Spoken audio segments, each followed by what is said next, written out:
What's going on, guys? CTG Matt back. Haven't talked MLB free agency in a while. Figured what better time to do it than today. Anthony Santander signed with the Blue Jays about an hour before I came down here and started recording. It's cold, that's why I got a blanket on. We are here on the CBS Sports page. It is all the transaction, basically a transaction log for the league. We're going to scroll down a little bit, and we're going to look at some of the deals that have been signed recently since the last time I talked about free agency. Like, comment, share, subscribe is the biggest one. I'm not flipping you off. I'm using my ring finger. All right, but we're going to start off with a discount.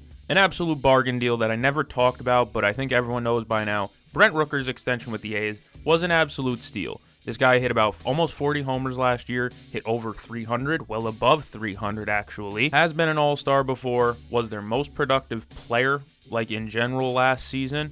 And he got a 5-year extension worth not a lot. I kind of like what the A's are building. They're spending some more money. Their international signing pool money, I think, got a little bit more recently. They brought in Severino, obviously. They brought in plenty of guys to try and help. You know, they're really trying to put together a competent team. The only thing I'm going to say is it's a little bit disappointing because all this talk of bringing in better players on the team, you know, signing guys. Signing a player wasn't an option when they were the Oakland Athletics, but all of a sudden they moved to Sacramento. Now they can spend. And I know it's due to the revenue money that they're getting. You know, they were threatened that they were going to lose their revenue, their TV revenue, I think it was, or whatever, if they didn't use any of the money and spend it on free agent players or their own players. And so they did. They were kind of forced into that corner to do it. However, doing it on any basis is still better than not doing it at all. You know what I mean? A's fans, you could have signed nobody this offseason and rolled out with the same unit that won 60 some odd games last year, probably win like 70 something this year. But instead they've decided to spend money, and now you have a little core cooking. You know what I mean? A little bit of a decent core cooking. You know, I'm a big fan of Shea Langoliers. Lawrence Butler's really good. Brent Rooker's really good. Hopefully Zach Geloff has a bounce back here. JJ Bleday is awesome. That's just in your lineup, you know? So the team is quickly getting better. I'm not saying this is going to be a playoff team. Let me hold off expectations there. However, this should be a fun team to watch, especially since they play in a minor league park now. You know, Brent Rooker clubbed 40 home runs basically last year in the Coliseum. I can't imagine he'll do any worse in a minor league park. And Lawrence Butler had, a two home run game, maybe a 3 home run game last year. He had a crazy game, again, in the Coliseum. Can't wait to see what he does in a minor league park. At the end of the day, like I said, I know that the only reason they're signing guys was because they were threatened to lose some money. The owner was threatened. Fisher's cheap, we all know that. But like I said, at least they spent it. You know what I mean? They could be pocketing it like another team I'm going to be talking about very soon. Gavin Lux got traded for Mike Sirota, who I thought was Mike Soroka at first. And I was like, Mike Soroka's a Red? What? No, it's Mike Sirota. Gavin Lux, though, interesting little player. You know, he should be a second baseman, I believe, or maybe he's a full-time shortstop. I have no idea how he will stand out full-time defensively. However, I am a fan of this move for the Reds. I like Matt McClain a ton, but he wasn't really healthy last year, and you don't want to push him to play, you know, different positions and stuff. You'd rather stick him somewhere, and Gavin Lux definitely helps that. You know, Gavin Lux can play a rotational spot in the infield, playing middle infield, both sides of the second base bag. So Gavin Lux isn't the worst player. Look at his second half splits. He got a little bit better down the stretch last year. Had some moments in the postseason, too, where he looked good. So, obviously, you don't know what you're going to get exactly, because there are 2 halves of the season. You know, I love doing that. Hey, look at the first half splits. Look at the second half splits. There's 2 halves for a reason. You can't be a one-half player, especially when you're the Reds and you're finally looking to make a playoff run. You know what I mean? They haven't had a real playoff run since, Cueto in the Pirates wild card game. So that's, you know what I mean? They got to get something cooking soon, and I feel like this is a good, floor trade. You know what I mean? Gavin Lux isn't a ceiling raiser, but I think he's a floor raiser, even if it's marginal. You know what I mean? They kind of bottomed out last season, I can't lie. A lot of guys that we thought were going to step up last year did not. Noel V. Marte, Christian Encarnacion Strand. They didn't step up. Matt McClain didn't play last season. That didn't help. However, Gavin Lux is there, and he's better than Santiago Espinal. So that's the silver lining for you, Reds fans. I like the deal. I do. But I'm not sure what they're going to get. But like I said, I think he's fine enough as to where you're not going to be relying on him to be a day-to-day, but even if he becomes a day-to-day player, I don't think it's the worst player in the world to be playing every day at second base or whatever. Drew Rasmussen got an extension. If you watch my last MLB video where I talked about number one prospects, I brought up the Rays, and I said the Rays got to start paying people. Simply because Wander Franco is their highest paid player in franchise history, and you can't let that slide. Now, Drew Rasmussen did not go past the Wander Franco deal, so the Wander Franco deal is still the most highest paid contract in Rays history, but I like the deal for Rasmussen. Of course, Rays pitchers have this bad track record of injuries. It's because they're trying to optimize and get the best out of their guys, and some guys' bodies just can't handle that. But I am a fan of Drew Rasmussen. I think he's a quality pitcher, and for a Rays team that's kind of looking for a more balanced 2025, you know what I mean? 2024 was just a weird year for them. You lose Franco, you lose Rosarena, Yandy Diaz trades were on the table, trade Isaac Paredes. You're looking for consistency, and especially in that starting rotation. They threw like 30 starters last year. That can't happen again, right? Another deal I wanted to talk about was Jeff Hoffman to the Blue Jays. We're getting a little bit more recent now. Jeff Hoffman to the Blue Jays is interesting. There was a report that came out that said Hoffman had a deal with the Orioles and the Braves. I almost said the Oilers. No, this isn't a Diddy party, nor is it the NFL. But yeah, he had a deal signed with the Orioles and the Braves, and it's turned into neither one signing him because his physicals are coming back bad. They said there was something in his throwing shoulder. That's scary. However, this could end up working out well for Toronto. It's a 3-year deal. It's not even worth a 10 mil AAV, I don't think. Let me check. Nah, it is over 10 mil AAV. It's 11. Okay. 11 mil AAV for Jeff Hoffman, who I think they're going to convert to a starter. That's what everyone's saying, is that Hoffman wants to convert to a starter, and teams want to convert him to a starter. So that's not a bad deal. 11 mil a year for a potential starter. Or it could be a really bad deal. Let's be honest here. He could end up really having problems with that throwing shoulder that they're detecting issues with, apparently. I mean, that's just scary to think about. But most pitchers nowadays have so many surgeries on their arms, it's kind of ridiculous, to the point where if he were to miss a year with TJ or something like that, you just hope it's not like thoracic outlet. That's the big one now. But these pitchers get so many operations done on them that, honest to God, you kind of have to bite the bullet. If you watch Foolish Baseball's second channel, Foolish Bailey, he had a video not too long ago where he talked with Trevor May, and Trevor May was a guy who had TJ, and they talked about the thin gray line in people's baseball reference pages that indicates you missed a year because of surgery or something like that, and how many big league pitchers are going to be getting surgeries and missing a year of their career, maybe even 2. You think of some of the best players in baseball. They have gray lines, you know what I mean? Guys like Justin Verlander have a gray line. He missed 2021, maybe. And then, of course, like Jacob DeGrom has gray lines. Nathan Eovaldi's had TJ surgery like 5 times, I think. I think it's actually like 3, but either way, a good primetime pitchers in this league have had TJ surgeries or surgeries in general a ton over the last 10 years. To the point where I don't even think the thought of a surgery would even scare a team away from signing a guy, because it's so commonplace for pitchers to get hurt now, which is a sad reality. I'm not saying I enjoy pitcher injuries, absolutely not, but I am saying that is becoming very commonplace in baseball. And like I said, I don't think the thought of, well, he might get hurt should really scare teams anymore, because let's be honest, I see the Braves saying that they didn't want to take a chance on him because they didn't like how his x-rays came back and there was something wrong with his shoulder. However, they were the same team to take a big gamble on Chris Sale. Look at how that one paid out. Now, obviously, the talent level between a guy like Jeff Hoffman, Chris Sale, night and day, Chris Sale's a lot better. However, you could still get quality innings out of Jeff Hoffman. I just don't know about the concerns. I'd have to get more specific into what are the concerns with the shoulder. As far as we know, all we know is as far as I know. Maybe somebody in the comments can correct me. With all due respect, please do. But I don't know. With surgeries becoming so much more commonplace and injuries being the biggest risk about signing any pitcher, can you really sit here and nitpick a guy like Jeff Hoffman for having something wrong on the x-rays?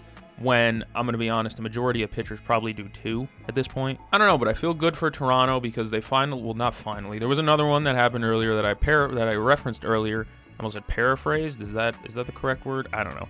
Either way, I'm happy for Toronto because at least they're signing people. They are trying, man. And I know it sucks to hear that as a fan of a team, that they are trying to sign free agents, because that shit is so irritating. I know. But they got one in Jeff Hoffman. And I think converting him to a starter, he has good stuff. He had really good stuff with the Phillies. And I think he can come into his own as a starter. I mean, the Blue Jays have not had the most success developing talent pitcher-wise recently. Like, where the hell's Ricky Tiedemann been at? But who knows? Maybe they see something in Jeff Hoffman that they can, maximize, and maybe they have a certain pitch that they want to teach him that'll work with him. I don't know. We'll have to see. But I really like the deal. $11 million per year for a guy who could give you quality innings. And at worst, you just move him back to the bullpen. We just referenced Mr. Verlander. He signed a one-year deal with the San Francisco Giants, which I really don't mind, to be honest. I think it's a pretty fine deal. It's only 1 year. It's a pitcher-friendly ballpark. For a guy who got beat up last year, he got beat up bad. Remember that one game Pavin Smith had against him where I think it was 2 or 3 homers? Pavin Smith was just destroying Verlander. Got all the respect in the world for Mr. Justin Verlander. Don't know how that signing is going to turn out, though. My big worry with the Giants is they have a bunch of guys in their rotation that I'm like, it might work. And that's scary.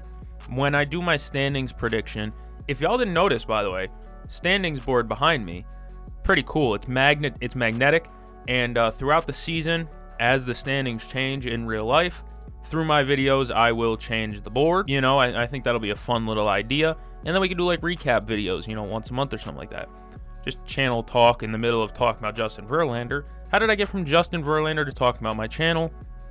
I don't know, ADHD. But obviously, we have a ton of respect for Justin Verlander. A good, solid Giants defense behind him will hopefully help him. No Crawford boxes to deal with. Maybe it'll help him too. I don't know how this signing's going to go. This one's the one that I might be the most unsure about, but at worst, it's a one-year deal. Buster Posey seems to want to get better and compete. The issue is that they play in a division with the Dodgers in it, and we will talk about them, and I will rant about them soon enough as well. Hey guys, look, Alex Anthopoulos woke up. Garrett Cooper got a one-year or a minor league deal. Yay! Don't we just love Garrett Cooper around here? I didn't even mean to click on him, but don't we just love Garrett Cooper, man? Look at Alex Anthopoulos cook, man. He's really going at the free agency market this year. Here go the Mariners bargain bin shopping. As we can look right here, we see Nick Raposo, Miles Mastrobuoni, Donovan Solano, Austin Kitchen got DFA'd. But Donovan Solano had a solid little run with the Padres last year. He looked all right. The Mariners are losing me. I love y'all Mariners fans. I really, really do. But the ownership and the way they handle free agency, this team is maddening, and I don't know how you deal with it. I saw that someone told me that they said that their owner claimed, or GM or whatever, president of baseball ops, said that they only have like $15 million left to spend this year. Who the imposed that number? Who? The owner? I'm not saying Seattle's this big, free agent destination, and if they had $100 million to spend, they'd have cleaned house and signed all the big cats by now. No. Seattle's not a big market. It's hard to sell. Pacific Northwest, very far away from most other places. It's the reason why Ken Griffey Jr. had a hard time late in his career and why he went back to Cincinnati. It's the main reason. It's another big reason why A-Rod left. And, so Seattle's a hard place to sign players to. But when you're saying we only have $15 million left and you're supposed to be a contender, come on, man. I also have another question for Mariners fans. Down in the comments, please ask or talk to me down below about this. But what's the plan with Harry Ford long term? I think he's a very good prospect. He looks really good down in the minor leagues. I'm a fan of Harry Ford. He's got some quickness. He's fleet-footed or whatever the hell that means. I don't know. He's fast for a catcher. But they clearly have a catcher of the future already. Unless Cal's moving to full-time DH or one of them moves to first base, I have no clue. That's why I'm asking you, because I really like Harry Ford. But I also really love Cal Raleigh as well. With the Mariners, they're just infuriating. Spend money, please. Oh, the Mariners also signed Fuji. I like Fujinami. He's a fun little pitcher. He's wild, and that's his biggest issue is that he's wild. But he has fun stuff, so that's cool. But AJ Minter to the Mets. I said that the Mets needed more relief pitching. That's been their glaring hole, it seems, all off season that they haven't really addressed too much, if I'm being honest. I like what the Mets have done this offseason. You bring in Juan Soto. They re-signed Jesse Winker, which is a great move. Great move. But they needed more bullpen guys. Their bullpen looked nasty before the Minner signing, and it still doesn't look great. They still need more bullpen pieces. The Mets, obviously. Their bullpen currently consists of Griffin Canning, Sean Reed-Foley, Danny Young, Dedniel Nunez, Reed Garrett, Jose Butto, AJ Minner, Edwin Diaz. The back half ain't bad. Reed Garrett, Jose Butto, AJ Minner, Edwin Diaz. That's a fine 4 right there. However, Griffin Canning has been basically cut by 2 teams this year in the offseason already. Sean Reed-Foley, I don't know if he pitched last season. I didn't see him very much. Danny Young, I'm relatively unfamiliar with. Dedniel Nunez is wild. You know what I mean? Yeah, they need more. Just more bullpen pieces, you know? And I thought that they were a Tanner Scott competitor, but yeah, we'll talk about that one too. But I like what the Mets have cooked up. I just don't know if it's enough because of what other team is doing this offseason. But AJ Minner's a good little deal. The NL East is going to get insanely ugly next season. Standing prediction video, I keep saying it. I really don't know who's going to win it. But like I said, I like what the Mets are cooking. I'm just not sure if it's enough. I like AJ Minner. He is a really quality reliever. He's had an ERA plus over 120, I think, multiple seasons in a row now, which basically shows he's giving you quality innings at least. Now we may talk about Roki Sasaki. Roki Sasaki is a Dodger. How do I feel about this? You know, I'm going to be honest, it probably felt like it was in the bag a month ago. You know, some people said he wasn't going to be a Dodger. I don't know how he ever would have ruled them out. You know, I thought the Padres had a real chance because of Darvish. That's like the only other one I really thought had a chance. I'm sorry, Toronto. I know y'all thought y'all had a chance. You're leverage at this point. But Roki Sasaki is an excellent pitcher. Obviously, has the heater. I think he throws a splitter. Nasty stuff. It's the closest. LA's closest to Japan. I know Shohei Ohtani's there. Yoshinobu Yamamoto's there. You know, so they got guys that are you know, they could speak the same language at least. If I'm being honest, it almost felt premeditated, almost. You know, apparently there was a phone call with him and Yoshinobu Yamamoto, which sold him. I doubt that, if I'm being honest. Not going to lie to you. A phone call made you remember that your friends were on the Dodgers. You know what I mean? That doesn't make any sense to me. I doubt one phone call did it. I probably bet it was closer to like the thing that put it over the top more than it was the deciding factor. You know what I mean? I doubt there was really anything else with it, you know, other than my friends are, you know, guys who I've played baseball with and against and grew up watching, and, you know, they were over in Japan training with him and stuff like that. You know what I mean? So these are guys who he can relate to. He could speak the same language as, which is a big thing, man. You know, you move to a new country, you want to meet somebody who can ease you into it. And I mean, there's no possible situation better than the team that just won the World Series, and they crushed all expectation last year, you know, so absolutely no sense for him to go anywhere else, if I'm being honest. It's just, the thing is it's just tiring, because it's like, you know, Japan is just the minor league baseball team for the Dodgers at this point. I know, but I mean, Jesus, man, they're even plucking the Korean talent. Like, what? But what is baseball supposed to do about it? I don't think there is anything they can do about it, bro. This is international signing pool money. If Roki Sasaki was able to sign a real contract and he signed there for 6 years, $120 million or something like that, I'd have been like, all right, this is a little messed up. But there's international signing pool money. It's the same as, like, you know, the top young Cuban prospect choosing, I don't know, what's a team with strong Cuban ties? I don't know. I can't name one off the top of my head.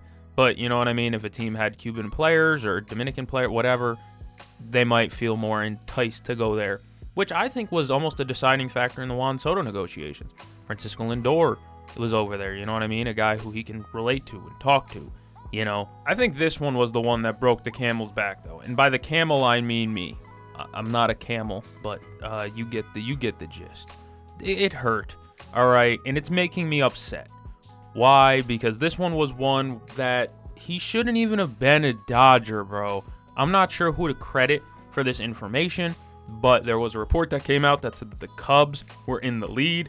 The Cubs were going to sign Tanner Scott. He was the favorite. He was going to go to the Cubs. But, of course, the Cubs, being the Cubs, decided they wouldn't give him a 4th year on his deal. So he ended up going to the Dodgers because they gave him a 4th year. 1 extra year on the contract was enough for him to go from Cub to Dodger. I hate the Cubs now more than anything. I'm upset because it's like you couldn't just give 1 more year. You know what I mean? Because somebody else will. I don't know. I have no idea. I don't know how their negotiation process went down, but that's what I'm seeing is that he wasn't offered a 4th year by the Cubs. He was offered a 4th year by the Dodgers, and that ended up being the thing that the ultimate decider. Yeah, Tanner Scott is just an elite. He's been elite for 3 years now or something like that. He's been a really elite not closer, but definitely a high leverage relief arm for a few years now. I'm looking at his stats. I mean, he had a 2.04 ERA plus in 2023 in Miami. It's only 2 years, technically, of him being great. But you saw what he did the last 2 years, and if that doesn't impress you, I don't know what will, you know? So it bothers me a lot that the Cubs kind of blew that, you know? I don't know. I saw some people worried about Tanner Scott's second half ERA plus with the Padres, and I wasn't really worried about that. Because if I'm being honest, I watched a lot of the Padres games with Tanner Scott in the second half, and they threw him a lot.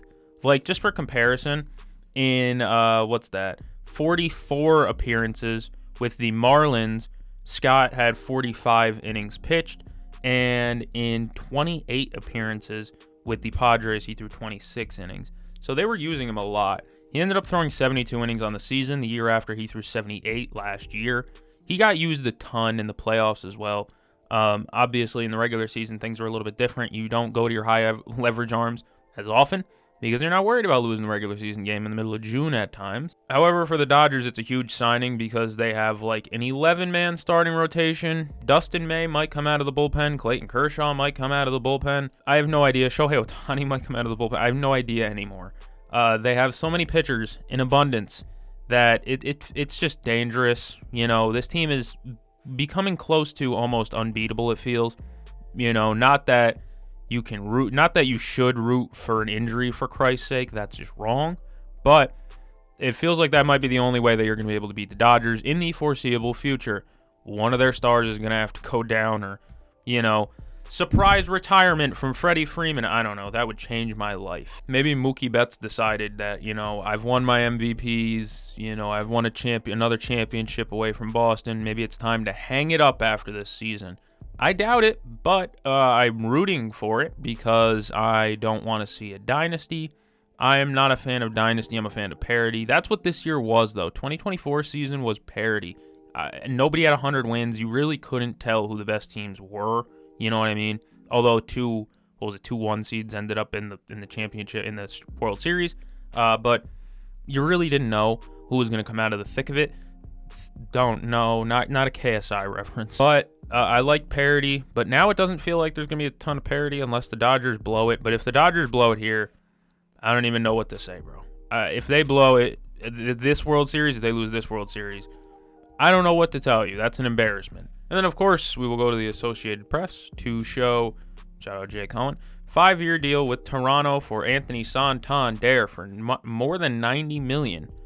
That seems like a good deal. I can't lie to you. This is a guy who clubs the ball, crushes homers, right? And Toronto needed outfield depth as well. George Springer, not good anymore. We can look at their lineup as according to Fangraphs, adding Anthony Santander. You still have Nathan Lucas, is that it? And then George Springer. George Springer is so bad, bro. I can't underestimate how bad he was last season. It was an abysmal season for Mr. George Springer. However, adding Anthony Santander makes it 10 times better, obviously. And he hits the ball hard. He freaking crushes baseballs. One of the best overall power hitters in the game. This is a fun little lineup, though. It's not a great one, but it's a fun one. That's for sure. You know, Springer, I keep saying how bad he was last season. There's still maybe a glimmer of hope that he turns it around this year. Maybe. Then you're looking at Vlad. Vlad the Impaler was killing the baseball last season. Anthony Santander was great in Baltimore last year. I can't see how I can't see how this deal turns out bad for Toronto. It's $90 million. You didn't even cross the $100 million mark. And on top of that, great arm in the outfield for Santander, I believe. He has a great arm. Not the best range-wise, but when you have a guy like Nathan Lucas out there in center field, maybe he's the rangy fella. However, there is a ton of question marks in his Blue Jays lineup. Bo Bichette, terrible last season. After coming off a really good 2024, I believe, I had him very high on my shortstop prediction rankings just because I saw him be good at defense in 2023. Yeah, I saw him be good in 2023, and I was like, yeah, he's good at defense. You know, he's league average defense. He has a plus bat. That's a really good shortstop. And then he regressed in neither side of the ball was good for Mr. Bo Bichette. And that made me sad because I'm a big fan. Will Wagner had a great couple of weeks after call-up this season, but I'm not, again, that's another guy, not sure what to expect. 86 plate appearances. Is that what they're, 2024, he had 86 plate appearances. I don't know what to bank on with that. Al Kirk, you're hoping for a turnaround. He's kind of, not regressed, but he hasn't been the same as a few years back, but you're hoping you adding more lineup protection and lineup depth around him, it'll help him out a little bit more. I think that's a good idea, at least to try. I still think he's a quality catcher. I mean, 2.8 WAR, that's not bad as a catcher. And he only has a 9% walk rate, which is also not bad as a catcher. And, you know, a below average K rate. Al Kirk does some things well. He just needs to hit the ball harder like he used to. And, hopefully he can have a bounce back for them. If they want to compete, Al Kirk's got to be good again. Andres Jimenez, consistently great defender. We know that. Great defender at second base. One of the best in the league. I can't understate his defense enough, or I can't overstate his, I don't know. Either way, in the ALCS against the Yankees, he made some of the most incredible plays at second base that I've seen in a while. He is so impressive at second base. He's a wizard. But obviously the downside about that, 83 WRC plus. He can't hit. He's basically swinging a toothpick, right? So maybe they can tap into something. Is the field bigger? I can look at field dimensions. Is Rogers Center a bigger field than what the hell is Cleveland called? A Chase? Not Chase. Nope, that's Arizona. What is Cleveland? Guaranteed rate? Let me check. Fuck, it's Progressive. That makes me mad. I knew it was Progressive. I knew it was some insurance firm, to be honest with you. And then I saw the little red. Yeah, you get what I'm saying. Jimenez is a very impressive player defensively. Obviously, he comes with a flaw that he can't hit worth anything. Ernie Clement's a fun player, bro. He doesn't strike out at all. Like, 452 plate appearances, 9% K rate. Doesn't strike out, puts the ball in play. You know, maybe you can get a good year out of him. He doesn't hit the ball particularly hard. He definitely doesn't walk, 2.4%. But he doesn't strike out, and that's like the biggest plus with Ernie Clement is that he doesn't strike out and he can run a pitch count up. And then I'm unfamiliar with Nathan Lucas. I think it's Lucas, right? Not Lukes. Tell me in the comments. Let me know. I could just look it up on Baseball Reference, but I'm being lazy. But I'm not sure what to expect. 91 games, 132 WRC plus was very impressive, 818 OPS. He had a higher walk rate than K rate. That might be a guy, but he's 30. Damn, he's 30? Huh. Good for him. Old man. Good job, Unc. I guess I'm most happy for Toronto, though, because they finally won. Like, they hit a free agent. Yeah, it's not the sexy one. You didn't win Soto. You didn't win Ohtani. You didn't win Roki. You won a free agent, though. Is it kind of like a consolation prize? Maybe. But there's still value there, and Santander is still a pretty good outfielder, regardless of the number wasn't even that big. 90 mil over 5 years is a fine number for him. There were some other things we could talk about, like Arenado and Bregman still on the board. Arenado declining the trade to Houston. The Houston Astros still think they can get that done, but I don't see how. I don't see why they'd want to anymore. They have Isaac Paredes there, and then they signed Christian Walker to play first base, so you don't really need him. And then, obviously, Cora and the Red Sox are still in play with Bregman. I guess I'll have to see. Alex Bregman's dragging out his free agency because Boris Client, right? It makes free agency not as fun when Boris clients do this and hog the market type of thing. But That's how Scott Boras operates, and he makes his clients money. As long as they sign for a ton of money, I guess they don't really care. If you enjoyed this video, make sure to like, comment, share, subscribe especially. I'm not flipping you off. I keep telling you that. All right, standings board, we'll be updating that through the season. Like I said, I hope you guys enjoy that feature of these videos. With all that being said, I'm going to go catch the game. See you guys in the next one.